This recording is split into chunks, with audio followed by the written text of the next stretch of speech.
Mga kapuso, time out muna tayo sa paglusong.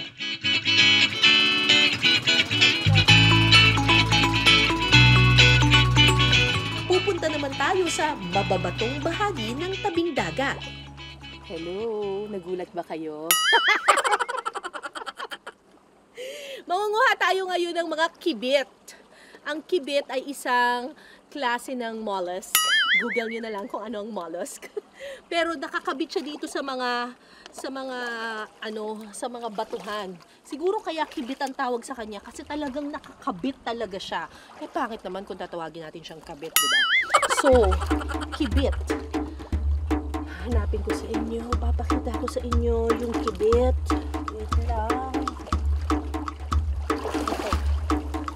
Ang tawag din daw dito ay talakugan, pero dito kibit ang tawag nila. Ginagawa raw itong sisig kasi yung texture daw nito ay parang tenga ng baboy. So, maghanap pa tayo ng iba pang mga kibit. Usually, nakatago siya sa mga bato-bato. Kailangan maging maingat sa paglalakad sa batuhan. Malalaki at madudulas kasi ang mga bato sa parting ito ng dagat. Ay, ano yung laman yan sa loob?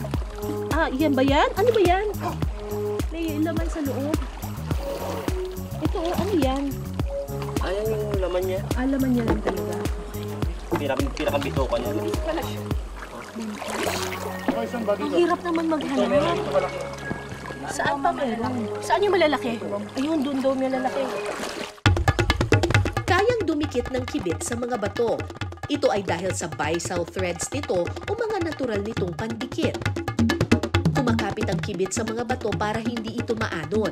Pero ang extra challenge dito ang paghahanap ng kibit dahil kakulay nito ang mga bato. Ako, nakakabit pa talaga. Ayun! Uy, katumakas. Teka. Saan ka napunta? Wala ay.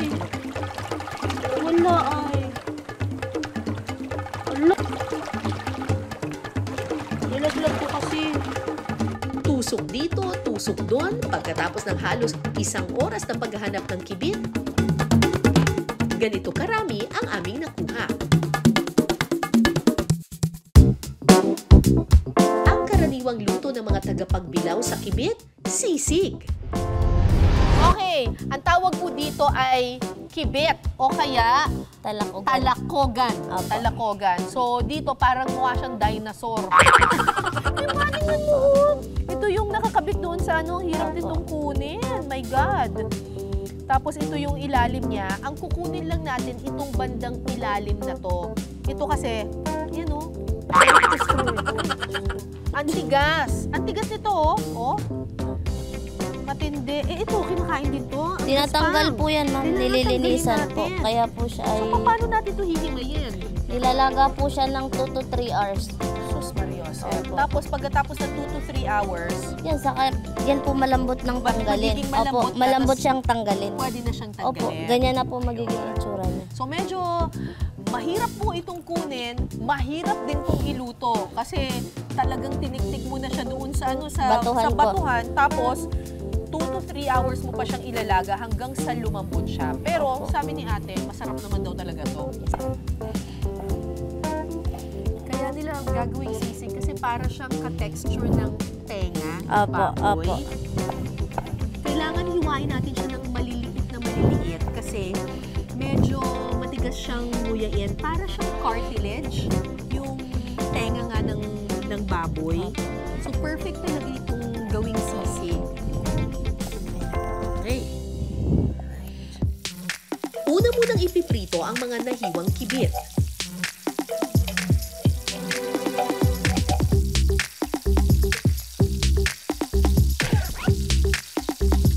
Okay.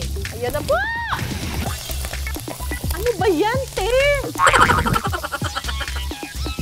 Kulod! Bakit ganyan?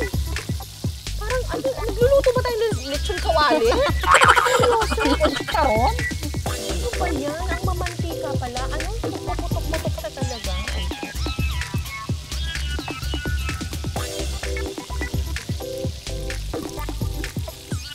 The best yan, ma'am, pulutan. The best na pulutan to? Puro pulutan yung mga niluluto natin ngayon. Sisig, kilawin, torta. Pwede pong ulam. So, hihintayin natin hindi na siya pumuputok-putok. Hindi naman, ma'am. Basta po yung medyo parang toasted na po siya, pwede na po yun. Okay.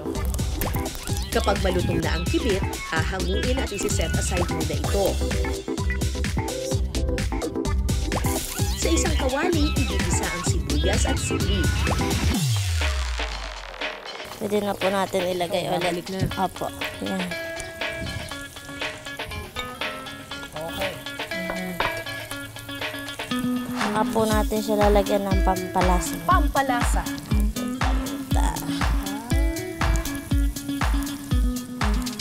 Oyster. Oyster sauce. Seasoning. Opo.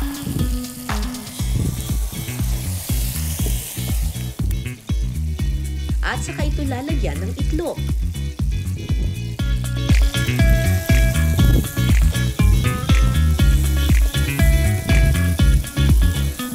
Okay na po ito.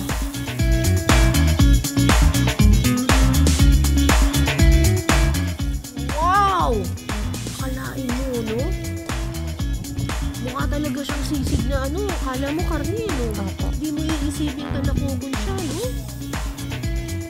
Yun. Tapos, Sa kanya po siya pipigaan. Pipigaan. Opo. alright! Handa mo na yung kanin. Sige po. Okay. Okay, tikman natin itong sisig na kibit. Sipin mo talaga, parang yung sisig na nabibili sa restaurant eh.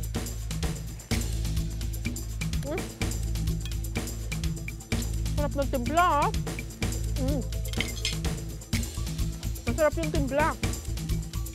Iisipin mo talaga, parang legit na sisig. Pero, mas matigas siya. Mas matigas siya ng kaunti kesa dun sa tenga ng baboy. Medyo kailangan talaga gayatin mo ng maliliit. Kasi may nguya. Pero masarap yung timpla. Masarap yung timpla, walang lansa.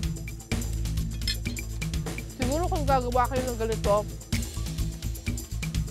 dagdagan nyo pa yung kulo para lumambot siya talaga ng maigi. Kasi medyo matigas pa siya ng kaunti. Pero dahil ginayat naman siya ng maliliit ni ate, kaya naman kainin. Pero masarap yung ano, sarap yung timpla niya. Sisig na sisig.